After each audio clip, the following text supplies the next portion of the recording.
The most prolific criminal is prolific. Because including juvenile courts. How many cases? First of all, there were 50 filed cases. There were 50.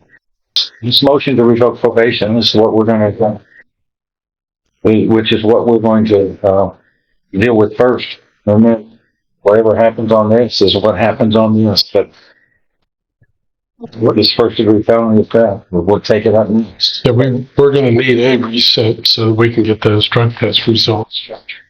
What are they? In the great scheme of things, do we know? It's me, just some process. Okay. What does that mean? Do you think? Not Probably weeks, 30 weeks. Yeah. If it doesn't get out of the process, we got to verify the results.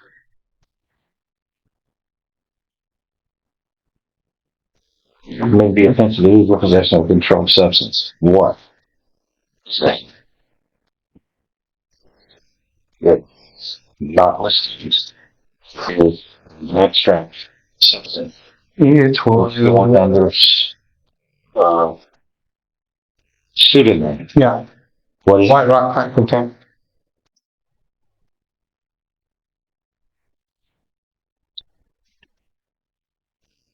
slow.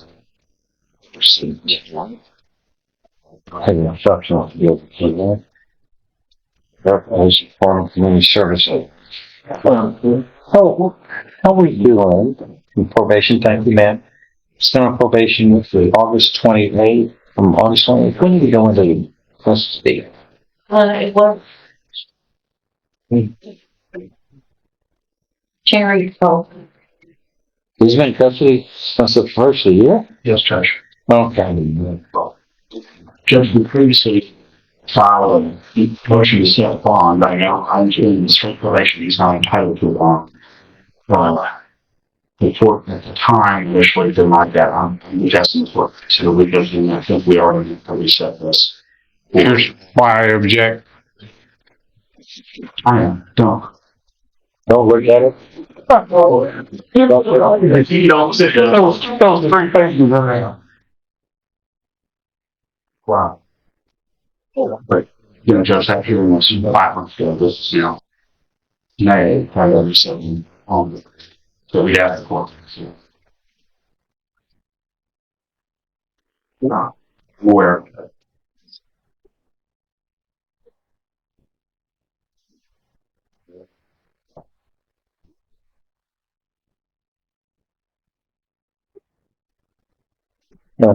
Yeah. First, get the juvenile court straight. Really, no, for me, unless But it continues. it's it's transferred to adult status. Then you got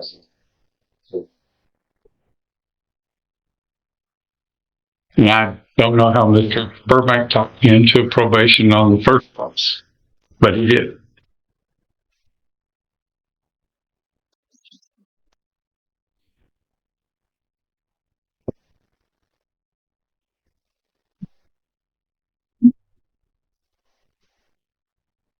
your age, sir.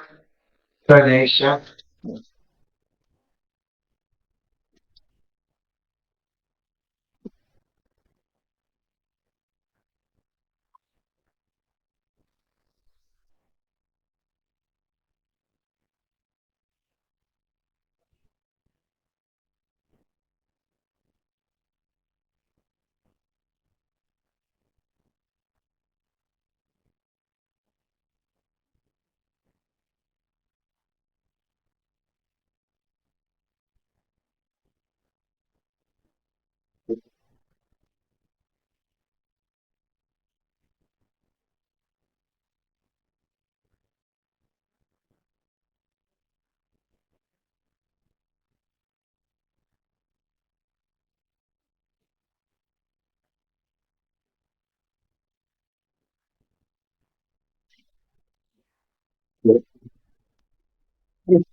I'm looking at, just for purposes of the record, the most prolific criminal history, prolific, because in your, including juvenile court history, adult misdemeanor court history, and adult felony court history.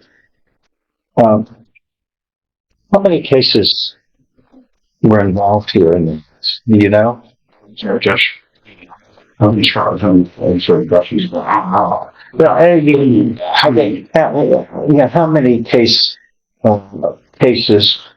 First of all, the 50 filed cases. There were 50, and out of that number, many dispositions. Not the least of which are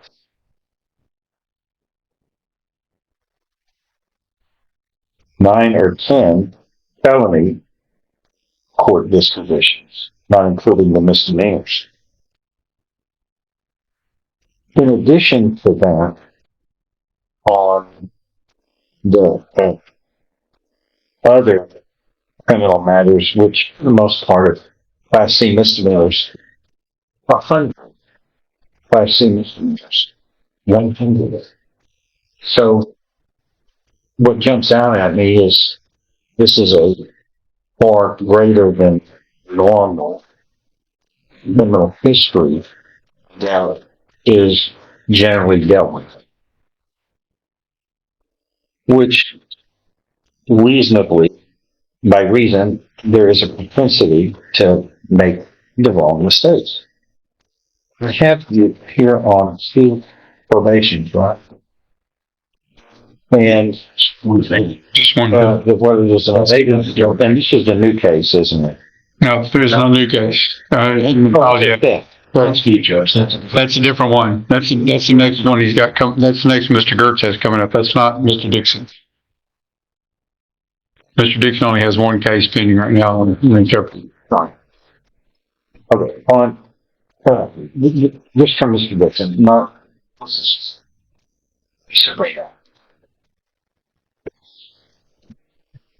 Mr. Dixon, I remember, I can't remember everything distinctly, but I do remember the prolific number of criminal matters. And actually, I'm very sensitive about the fact that many of these aren't dispositions, criminal dispositions.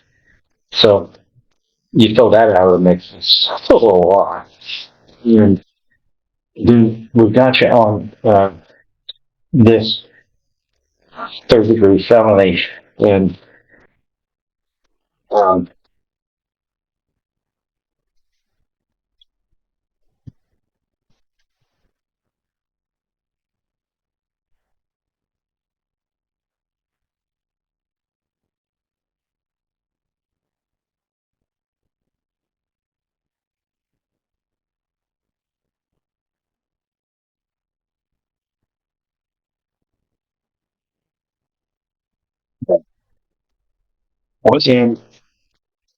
it's how you deal with your problems.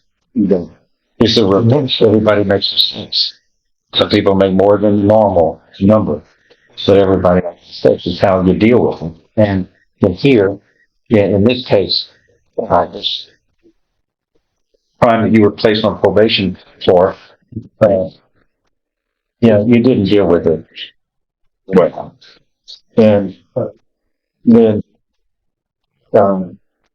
they're booking you in, and then for evading arrest, and then the crack rocks start falling out of your orifices, or your pants, your underwear, whatever it is.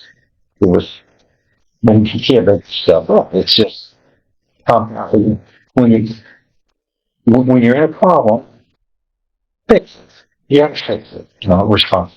And for whatever reason, you should have known that sooner or later they were going to get to the bottom of everything. And I literally used the bottom here. They were going to get you for something more. And so that compounds the fact situation, a circumstance of this particular offense. And so you plead guilty and promised, really, to me, we'll never do this again. You know, I'm not going to get in any trouble.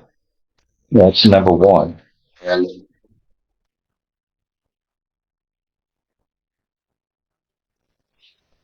Well,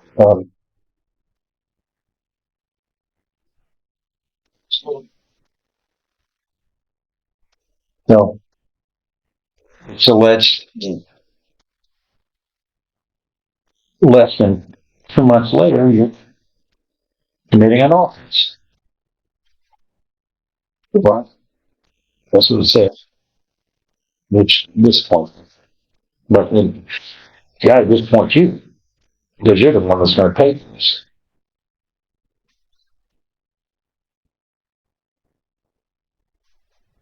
I just don't know how to trust him. That's why I'm reluctant to get him in a position where he can uh, be released under these set of circumstances when we're still waiting on real results. You know, plus when you released him under conditions of probation, which would be similar to bond conditions, he couldn't make it 2 months. Or he's arrested.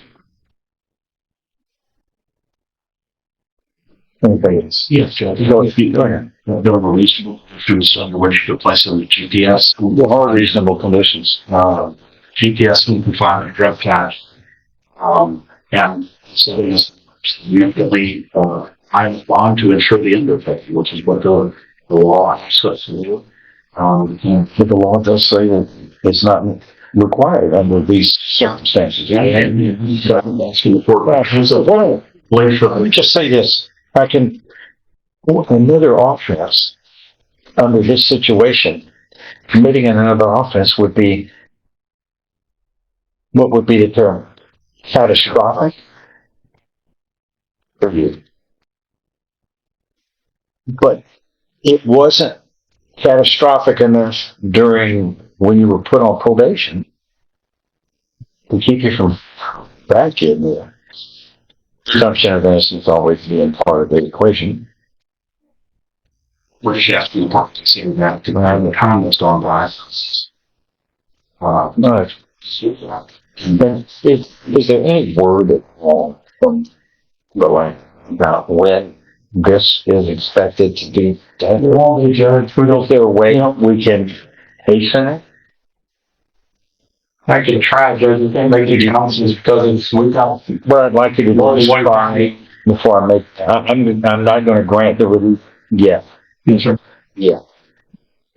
Let's see what they say. If they say it's a long time, then I'll read that. Okay, then maybe that's a 3 weeks, Judge. But they ought to have an answer in 3 weeks. But at the end of the day, what are we doing with it? I don't know what you're going to say, Judge. I don't know what it's going to say. He's happy with him. Well, I know that, but you have confidentiality with him. You know what the answer is. He knows what the answer is. You know what the answer is. It's just, well, whatever. But he knows what the answer is. And what needs to be done is you got to get out of his tailspin and fix this. Yes, family help. Sure. Do they depend upon you? Yes, sir. They're not getting help with you in jail. No, sir. Do you have children? Yes, sir. How many? 4. What's the greatest gift you can give your child? What's the greatest gift? A good example. They're going to do just what you did. What I'm telling you guys is don't expect them not to make the mistakes you're making because it's a natural phenomenon, the way our Creator made things. The parent figures are directly influential to the children, and they're growing up and they're shaping of their decision making. You're not making good decisions for your parents, are you? You're supposed to be out there working, making a family, a unit. You're in jail.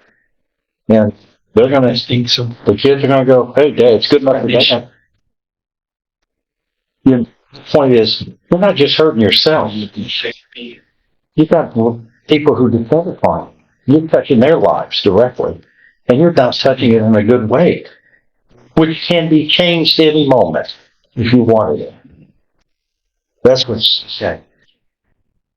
We'll see you guys in 3 weeks. Thank you.